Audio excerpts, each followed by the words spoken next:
All right, Frankie D and Jay Weinstein. Weinstein, nice Italian boy. Yeah, nice Italian boy. We're here at TropiCon. Okay, it's 2026 edition. First time I've ever been here. It's in Long Island in Hauppauge. They have it every year. This is freaking awesome. So we're doing a 2-day event. I just did a bunch of celebrity stuff that you're going to see on this YouTube video. But Jay is going to do the interview of all these interesting artists. I don't like to call them vendors because they're not really, I mean, they're vendors, they're selling their artwork, but they're very, very, it's interesting. They're artists. What do you think, Jay? I agree with you 100%. This is where it's all done. This is where it's all made. This is how you make a living with your hands, thinking out of the box and so on, and creating something that did not exist before. And these guys are pure artists, and I'm looking forward to interviewing them. All right, so let's check out this American dream and these awesome talent and vendors and artists and actually artists. And then we're going to see who's the better interviewer. Him with the celebrities and me with the artists. Oh, there's no competition. Wait. Well, no, maybe. Interviewing. Hello, fantastic. Nice to meet you all. My name is Chiaka Naze. I'm a Brooklyn born and raised artist. I've done a lot of artwork around Flatbush area, and I've always enjoyed doing art since I was young.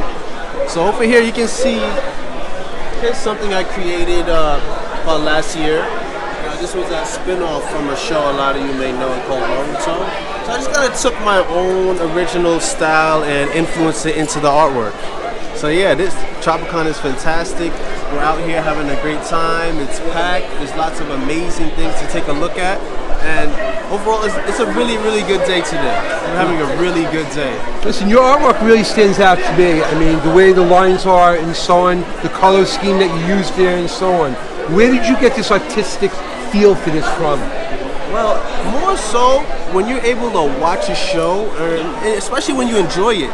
You know, the things you enjoy, you can get like a vibe. You get definitely a kind of a feel for these things. Mm-hmm. So I noticed like this kind of character in the show, he was kind of like it was kind of like a little bit dreary. Like it had a sort of a vibe to it. So whenever I make an artwork, especially if it's based on a piece or shows, something else, I want to incorporate how did it make me feel into the artwork. Frankie D from The Real Radio Show is here with Dante Basco, Rufio, the leader of the Lost Boys, and Prince Zuko of the Fire Nation. How freaking cool is this? Listen, Dante, I'm so used to doing rock stars, celebrity interviews with those guys, but you guys are celebrities, man. I mean, you, Peter Pan, all that good stuff. Hey, man, I've been around the industry for like 40 years now, which is crazy, but, I just love being in the room with rock stars myself, too, Frankie D. I love this guy. I want to ask you something. I want to go back in the past for a second. Robin Williams, Peter Pan. How was that experience? I got to hear it from you.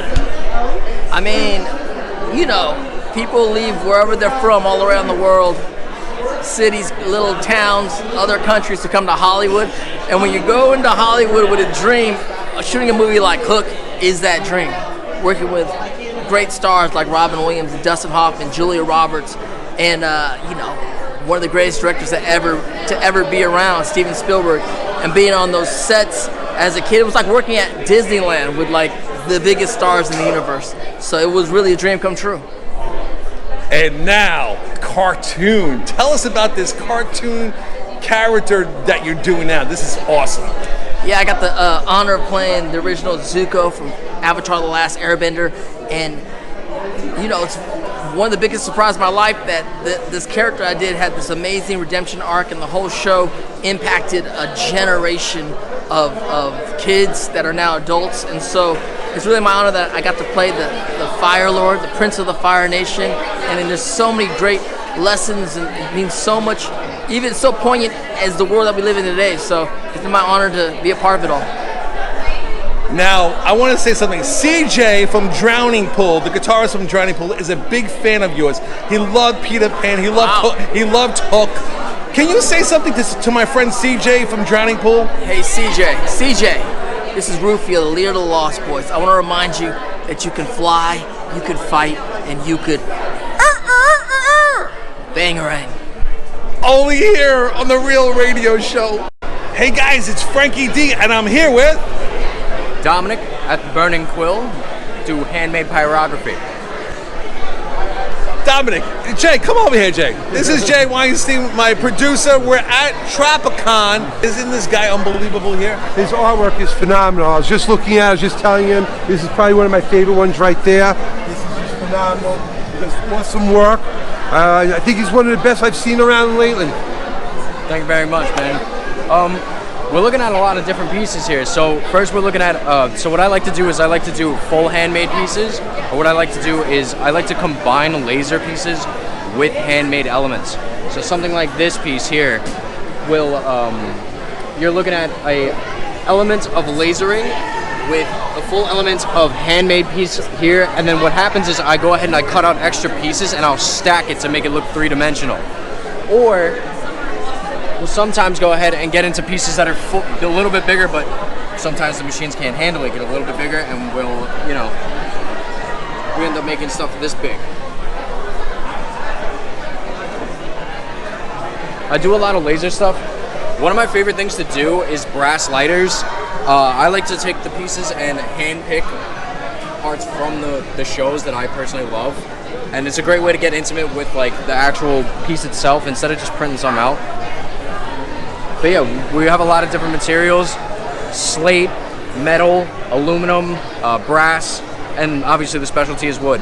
I've been doing this for about 14 years, and the way I got started was my father ended up making something that I was cleaning out the basement with, and he made a little boxing arena. And it was a picture of Muhammad Ali and Joe Frazier fighting. And I asked my dad, I said, how did you get this on the wood? And he actually took an iron-on that were in the newspapers at the time, and it was the idea of float like a butterfly, sting like a bee. And he burned it into this piece of wood and surrounded it with dowels and shoelaces to make it look like a boxing arena. So he taught me that when I was 12 years old, and I've been taking it, I took it to a different level. I've been doing it for, like I said, 14 years. Hey guys, it's Frankie D, and I'm here at the, where are we, by the way? This is TropiCon in Long Island. And I'm here with Roger Bumpass, also the voice of Squidward Tentacles on SpongeBob SquarePants. brother. How you doing, man? Doing just fine. Love Long Island, love New York. I used to live in New York. I like the place. It's good.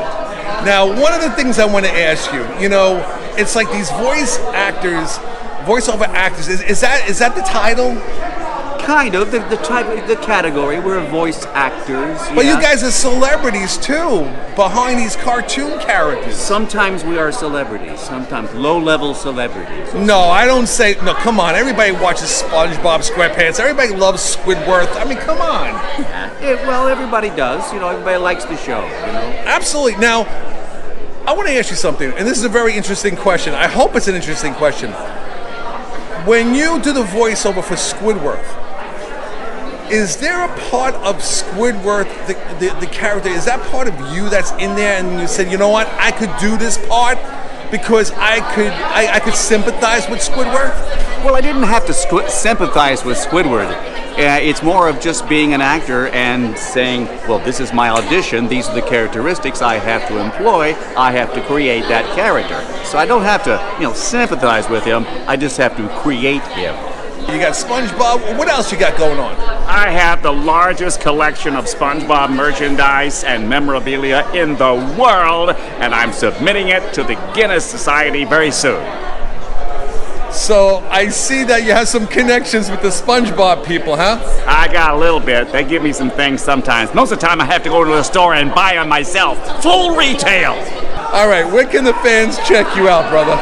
Check me out on Nickelodeon, on SpongeBob SquarePants and the Patrick Star Show. Sometimes on internet and stuff, but that's probably not me, it's AI.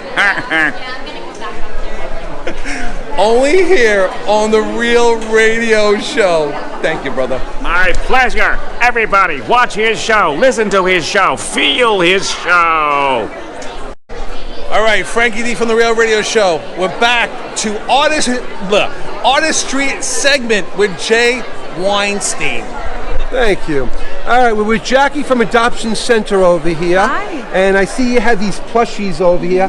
Please tell me what they are, why they were created, and so on, please. So these plushies started out as aromatherapy plushies because I do a lot of aromatherapy stuff. So they're nice friends. These I theme off of slimes, so like it's anime related for different anime shows and dungeon crawlers and D&D, but we've expanded to a star line. They all come with adoption certificates. So these, you get to make a wish on a star on your certificate. These have the regular certificate, and then as you go around, we have different collections. Let's start walking around. Yeah, sure. Please explain each thing as we go along. So over here, sorry. So we have a cafe section. This is actually new. We're working on different brandings. We have dumplings that are going to be in mystery boxes. I love the dumplings. These are cute. Thank you. These are unscented, so we actually put weight in them, and that's what's special about this section is that they're weighted. So a lot of people use them for stress relief and anxiety. Are these also good for kids with special needs and so on? Oh, absolutely, yes. I actually donate to where I go for therapy. I actually donate to them, and they give it away to the kids, and they like squishing them and everything. Look at these. I think these would be awesome for them. Oh, yes, thank you. And it's great because like you form a relationship with them. So you have the adoption certificate, you get to name it and put your name as the owner. And I like to say that they like to watch TV with you and homework buddies and study buddies. Almost like a Cabbage Patch doll. Yes. Almost like that. And they also have a Forever Home sticker that we give for free with them. So like it's a little cartoon of it. It says, I found my Forever Home. So the kids like to put it on their notebooks and their water bottles. And then the boxes that they come in, they like to decorate them as their little house and everything. I love it. Now, tell me about this interesting showcase. Sure. This looks very interesting. I love the black light on it and so on, and it's so vivid. Tell me a little bit So the whole thing about the plushies is that I like it to be an experience. So we have a little aquarium here with our little placards that talk about why the plushie inspires. So the fish are themed to inspire you to be the light within darkness. So they glow with black light and they're neon. We also had some stingrays. The aquarium's a little sold out, but the stingrays also themed to go with the flow. So these are actually made with neon yarn. So they react with the black light, and so does the whole environment in here. Now, don't they also have a scent? Because I smell scent. Yes, they smell like fresh water. Yes. So they're all spray scented, so they don't last forever, but they do smell when you like hold it up to your face after a while. So yeah. Jay, I get the feeling that we're on the dark side of the TropiCon. I agree with you. You know, I have a TropiCon right next to me. It's a little scary, the gun pointing at me here. I am worried a little bit here. You know, is that thing loaded? Uh-oh. Hi. Hi, guys. This is Parker over here. Parker, please explain to us what you're doing here, how you started, and what was the inspiration of this beautiful artwork. I'd love to. So, I'm just gonna grab it right there. This is the first, well, technically second one I did. The first one cracked, but what happened was that women's purses are small and we don't have any pockets because they hate us. But point is, I wanted to have a bag that I could take with me to the comic book store. And every time I looked online, all I could find was like Temu, like Spider-Man bags. And what I really wanted was some sort of like 90s Tim Drake bag. So I was like, I do art, screw it, I'm just gonna do it myself. So I did, and as you can tell, I've got all my pins on it. But love it. So I would take it around places, and everyone would always be like, "Oh, where'd you get it?" And I just have to be like, "I made it." So eventually, the people in my local comic book store were saying that, "Oh, you should go to TropiCon, and you should try and paint them and sell them places," because I love to paint. So honestly, if I'm just painting and having enough fun, that you know. So basically, you've been an artist most of your life, then? Yeah, I do a ton of art. I do singing, I do acting, I do. Wow. Yeah. An entrepreneur over here. True entrepreneur. Thank you. Well, I love your work. Let's show some of the work here, please. Let's bring up. Look at this. This is I awesome. was here yesterday. I had more stuff. This is beautiful. Love it. So, where can the people find you now? Well, you can find me on Instagram at it's all lowercase. It's artby.evey, E-V-E-Y. It's because my middle name is Evie from V for Vendetta. Is this one? So, come say hi. My friend made me make this account. My dear friend Sophia was like, if you don't make an art account, I will make one for you. And I was like, you know what? Well, at least I get to pick the name if I do it. There you go. I love it. Frankie D and Jay Weinstein on the Real Radio Show. We're here with troopers and all kinds of interesting characters. We're on the dark side. I'm going to leave this one to Jay. Jay, Lead the way. All right. So, as you were just telling me before off thing, there's a big event coming up. The 501st Legion is the world's largest Star Wars costuming group. We depict the villains of Star Wars, and we use it for good in the community in one way or another. We're always out there raising money for charity, community events. What type of charities? Okay, so today we're here raising money for ARC. That's an organization that helps out children with autism and other different forms of mental disabilities in one way or another. We raise money for Make-A-Wish Foundation. We raise money for Cohen's Children's Hospital. And we love being out there helping out the community. I love it. What made you get into this?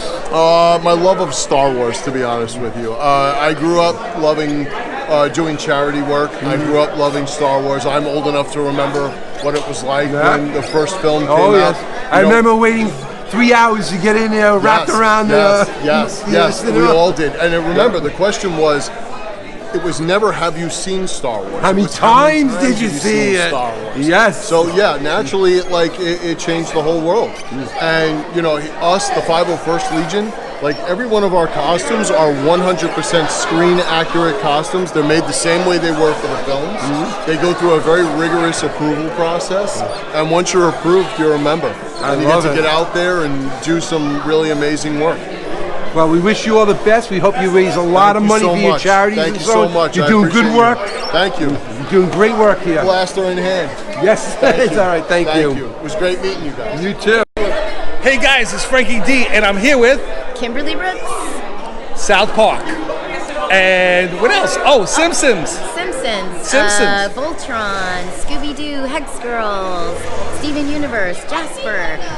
Go down, and you're an award-winning voiceover actress. That's true. Very true. I have a BAFTA award. Actually, that's for a video game. And that's for a game called Psychonauts, which is also a really amazing game. Okay, when you did South Park, when your character did South Park, did it like an inner child come out of you when you basically played that character on South Park? Well, I play a lot of characters on South Park. I've been on that show since 2008, and so I've voiced hundreds of characters. Classy is probably one of my more popular characters. Yeah, I wouldn't say my inner child, maybe my inner Classy came out. Okay, Simpsons. How was that experience for you? It's surreal. It's a surreal experience to work on The Simpsons because I'm basically getting to act with Marge and Bart and Lisa and Homer, and it's crazy because it's like one of my favorite shows. So The Simpsons been around. Oh my gosh, it's like I remember this. I remember from the 80s. From the 80s. Now, when you do voice acting, okay, I want you to pick out one of your embarrassing moments because I interview a lot of rock stars and they talk about the stage incidences and they fall off the stage and all that. What happens to a voice actor? What blooper? Wow. Easy for you to say. Yeah. Thank you very much. What was the most embarrassing moment that ever happened to you when you were doing a voice acting scene from The Simpsons? Oh, from The Simpsons. Well, I have other embarrassing stories. Okay. Let's forget about The Simpsons. Do your pick. Which one? Well, one time I got hired to work on Family Guy, and I didn't get my script in time. And they were doing a table read, and I showed up and I was reading the majority of the characters, and I hadn't been prepared, so I was reading it for the cold for the first time, and it didn't go that well. It was actually really embarrassing. Ooh, that doesn't sound like a good. It doesn't sound like a good voiceover. It was ugly. Oh man, how'd you get out of something like that? I didn't get out of it. I did not get out of it. I just made a fool of myself, and I kind of just slipped and quietly went away. But you're cute. You could get away with that. You could just like go out into the sunset. Absolutely. You want to say anything to the fans out there and the people out there that have been following you for a very, very long time? I just want to say I'm grateful and thank you. If you are a fan and you like my work, I really appreciate that. And you should come see me at this convention or in another convention because I love to meet people who enjoy my work. And you heard it here, right here on the Real Radio Show. Frankie D. That's it. That's it. You can get in this one. I'm not getting shot here.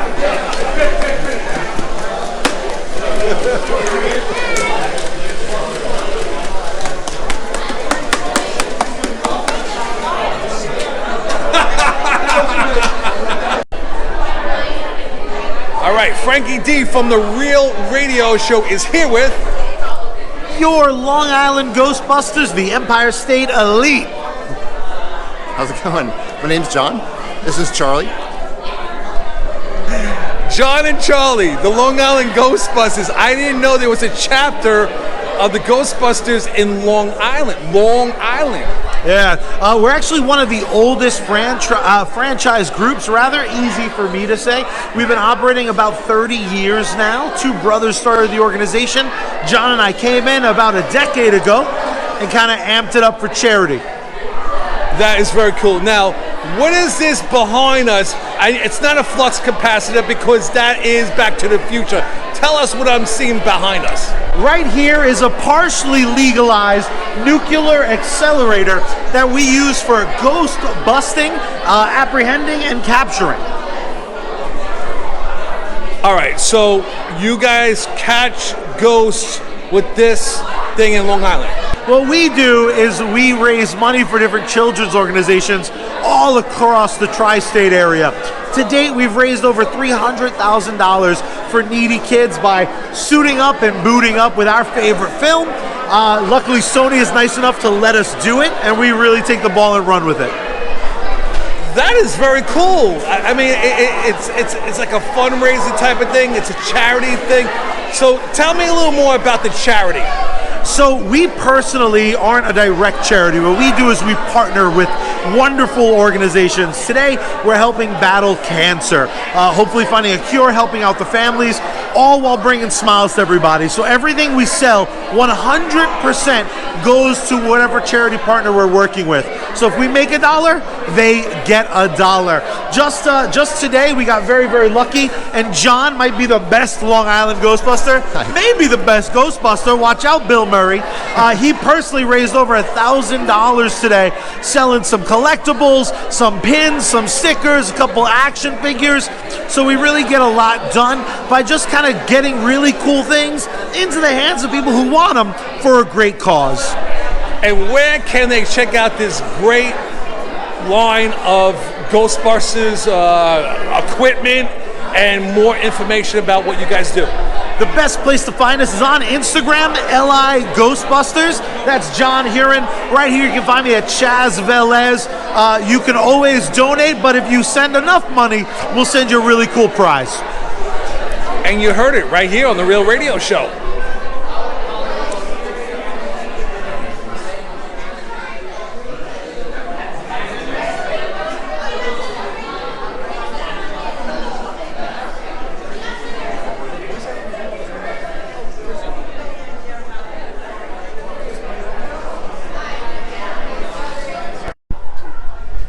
Hey guys, it's Frankie D, and I'm here with Josh Keaton, voice of the Spectacular Spider-Man. Are you that spectacular, Josh? I try to be. You know, sometimes I think I'm more spectacular than I really am, or sometimes I can be more spectacular than I think I am. What was your first experience with Spider-Man as a child, and now you do the voiceover? My first experience with Spider-Man was probably, aside from like a comic book, and they not like the real in-depth comic books that you know adults and teens and stuff read, but like they have like little versions for kids. So those, like a Mask. There was a Spidey and His Amazing Friends, which was on TV in the 80s when I was a kid.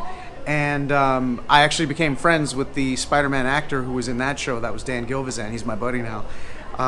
But yeah, there is something really surreal about becoming a part of a franchise that was so that was such a presence in your childhood life. Like you have this history with it. You spent your formative years with it, and now you're voicing it.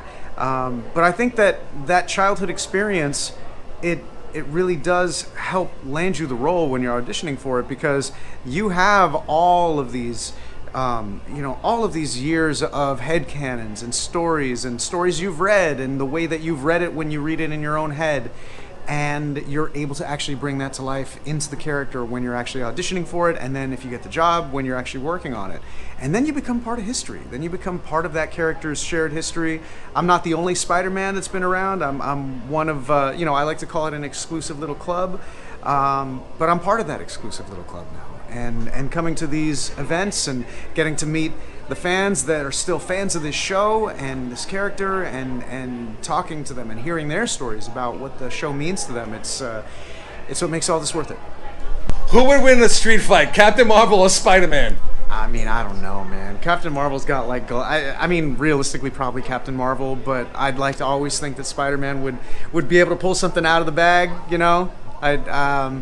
I mean, because Spider-Man's holding back every time he fights pretty much anybody, except maybe Hulk when he stopped holding back with Hulk. So you're saying that Spider-Man, in a nice roundabout way, will kick Captain Marvel's butt? I would like to think so.